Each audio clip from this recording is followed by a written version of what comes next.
আসসালামু আলাইকুম রহমতুল্লাহি ওবরকাতুহু।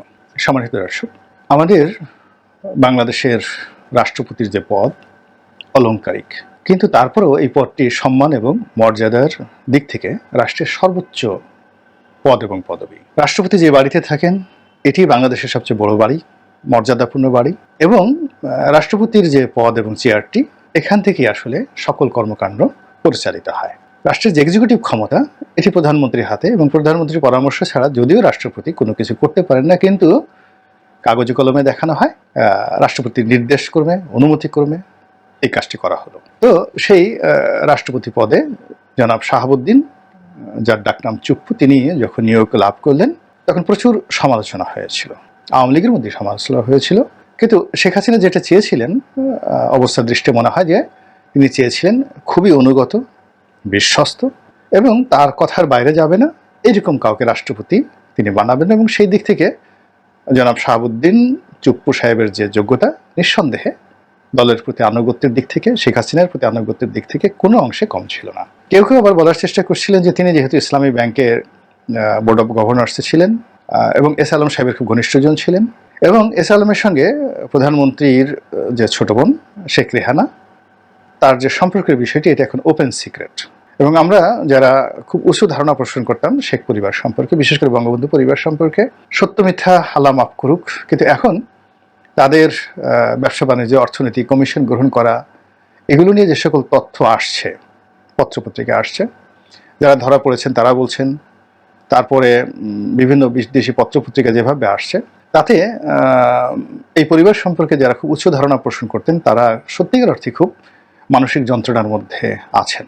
তো শেখ হাসিনার অলওয়েজ সফর সঙ্গী হিসাবে, ছায়া সঙ্গী হিসাবে শেখ রেহানা ঘোরাফেরা করতেন। তিনি কথা বলতেন খুব কম, অল্প কথা আমরা শুনেছি, চুপচাপ থাকতেন। তো তার এই যে বৈরাগ্য, এর বিপরীতে তার যে নিয়োগগুলো বা তার সাথে যাদের সম্পর্ক, তাদেরকে নিয়ে যে সকল কথাবার্তা হতো সেগুলো খুবই আপত্তিকর। যেমন তার দেবর তারেক সিদ্দিকী, মেজর জেনারেল তারেক সিদ্দিকী নিয়ে কি কথা না হচ্ছে অনেক দিন যাবৎ। কিন্তু তারেক সিদ্দিকী শেখ হাসিনার কাছাকাছি ছিলেন মূলত শেখ রেহানার পরিচয়ের কারণে। এরপরে শেখ রেহানার ছেলে ববি, তারপরে টিউলিপ, তো এদের দুজনকে নিয়েও মানুষ খুব ইতিবাচক চিন্তা করত। টিউলিপ ইংল্যান্ডের মতো জায়গাতে এখন প্রতিমন্ত্রী আছেন, একাধিকবার তিনি সংসদ সদস্য নির্বাচিত হয়েছেন। তো সবাই ইতিবাচক ধারণা পোষণ করতে, কিন্তু মার্কিন সংবাদ মাধ্যম যেখানে বললো যে এক রূপপুর পারমাণবিক কেন্দ্র থেকে তারা $5 বিলিয়ন কমিশন নিয়েছে। $5 বিলিয়ন মানে 60,000 কোটি টাকা। তো এই জিনিসগুলো যখন আসছে তখন মানুষ লাজবাব হয়ে গিয়েছে। যখন সালমান সাহেব কি বলছেন, অন্যান্য পলক কি বলছেন, এই কথাগুলো যখন তারা কি বলছেন আমরা এখনো জানি না, কিন্তু পেপার পত্রিকায় যেভাবে আসছে তাতে সর্বনাশ হয়ে যাচ্ছে আওয়ামী লীগের এই শেখ পরিবারের রাজনীতি। তো সেই শেখ পরিবারের যে গুরুত্বপূর্ণ ব্যক্তিত্ব শেখ রেহানা, যার সম্পর্কে মানুষ কানা ঘুষা করতো, সাহস করে কিছু বলতো না, কিন্তু বেশিরভাগ মানুষই ইতিবাচক ধারণা পোষণ করতেন।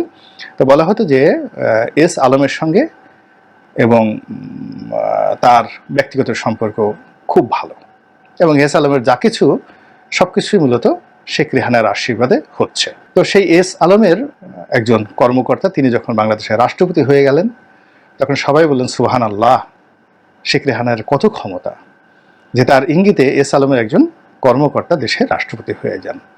তো যা হোক, এখন বাংলাদেশে যে রাজনৈতিক শূন্যতা, সেই শূন্যতা ডেপুটি স্পিকার নেই, স্পিকার শিরীন শারমিন চৌধুরী পদত্যাগ করেছেন, আর সংবিধান বলতে এখন যা আছে সেটা ভায়োলেশন হয়েছে, এবং যারা এই সংবিধান যদি মানেন তাহলে এই সংবিধান ভায়োলেশনের দায়ে তাদের সবারই মৃত্যুদণ্ড হবে, এতে কোনো সন্দেহ নেই যদি আপনি সংবিধান মানেন। এর কারণ হলো আন্দোলন, ক্ষমতা গ্রহণ, যা কিছু কোনোটাই সংবিধান মেনে হয়নি।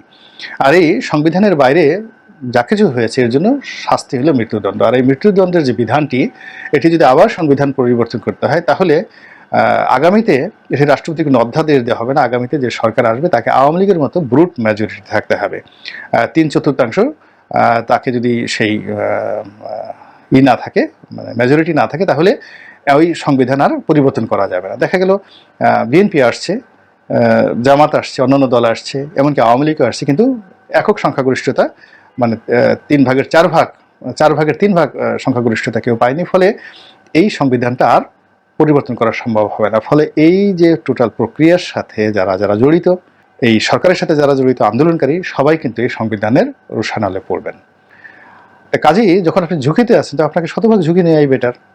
আপনি পুরো আন্দোলনের নেতা হয়ে যান, আপনি আপনার মতো করে সবকিছু চালান। এইভাবে কিন্তু নানাজনে নানাভাবে ডক্টর মোহাম্মদ ইউনূসের উপর চাপ প্রয়োগ করছে, এবং যখন এই চাপগুলো এখানে আসছে, একইভাবে কিন্তু সেই চাপ পুলিশ হেডকোয়ার্টারে যাচ্ছে, সেই চাপ সেনা হেডকোয়ার্টারে যাচ্ছে, বিজিবি হেডকোয়ার্টারে যাচ্ছে, সীমান্তে যাচ্ছে, এবং এগুলো নিয়ে প্রচুর কথাবার্তা হচ্ছে। এবং সবচেয়ে এই চাপগুলো আবার ধূমায়িত হয়ে একেবারে অ্যাটম আকারে এটি বঙ্গভবনে যাচ্ছে। এবং সেখানে জনাব শাহাবুদ্দিন চুপ্পু এই কথাগুলো যখন শুনছেন, বা এই জিনিসগুলো পরিণতি যেগুলো তিনি ভোগ করছেন, এগুলো নিয়ে সঙ্গত কারণে তার ঘুম হারাম হয়ে গিয়েছে। এবং এরই মধ্যে আবার তার দ্বৈত নাগরিকত্ব নিয়ে, তারপরে তার রেসিডেন্সি নিয়ে, বিদেশে তার বিনিয়োগ নিয়ে নানা রকম ছবি, কথাবার্তা সামাজিক মাধ্যমে আসছে। কিন্তু আমি এই কোনো দিকে না গিয়ে যেটি দেখলাম, সেটি হলো যে ছবিটি এসছে পত্রপত্রিকাতে, সেখানে সেনাপ্রধান জেনারেল ওয়াকার তিনি খুব গম্ভীর হয়ে বিষণ্ণ অবস্থাতে, একেবারে অনেকটা মরমর পাথরের মূর্তির মতো তিনি ছবি তুলেছেন ক্যামেরার দিকে তাকিয়ে। অন্যদিকে মিস্টার চুপ্পু, যিনি রাষ্ট্রপতি, তিনি অনেকটা 30 ডিগ্রি অ্যাঙ্গেলে কাত হয়ে বসেছেন, এবং তিনি ক্যামেরার দিকে সোজা না তাকিয়ে অ্যাঙ্গেলের দিকে তাকিয়ে নন ফর্মাল ওয়েতে একটি মুস্কি হাসি দেওয়ার চেষ্টা করেছেন। এই হাসিটি বিষণ্ণতা নয়, এই হাসি খুবই ইঙ্গিতপূর্ণ, মোনালিসার হাসির মতো, খুবই ইঙ্গিতপূর্ণ হাসি। এবং সেই হাসির কারণে আমার কাছে মনে হলো যে আসলে আমাদের যে মহামান্য রাষ্ট্রপতি জনাব শাহাবুদ্দিন, তিনি কি চিন্তা করছেন, তিনি কি ভাবছেন। এর কারণ হলো, এখনো পর্যন্ত যদি সংবিধান কে আমরা মানি, তাহলে রাষ্ট্রের সর্বময় কর্তৃত্ব তার হাতে। তিনি এই উপদেষ্টা পরিষদ ভেঙে দিতে পারেন, তিনি জরুরি অবস্থা জারি করতে পারেন, তিনি মার্শাল ল দিতে পারেন, তিনি সেনাপ্রধানকে বরখাস্ত করতে পারেন কি না করতে পারেন, সব ক্ষমতা তার মধ্যে। তো সেক্ষেত্রে যেটি তার সেই হাসিটি, এই হাসিটির মর্ম উদ্ধার করা ডক্টর মোহাম্মদ ইউনূসের জন্য ফরজে আইন। তার এই হাসিটির মর্ম উদ্ধার করা সেনাপ্রধানের জন্য কিন্তু অত্যন্ত গুরুত্বপূর্ণ।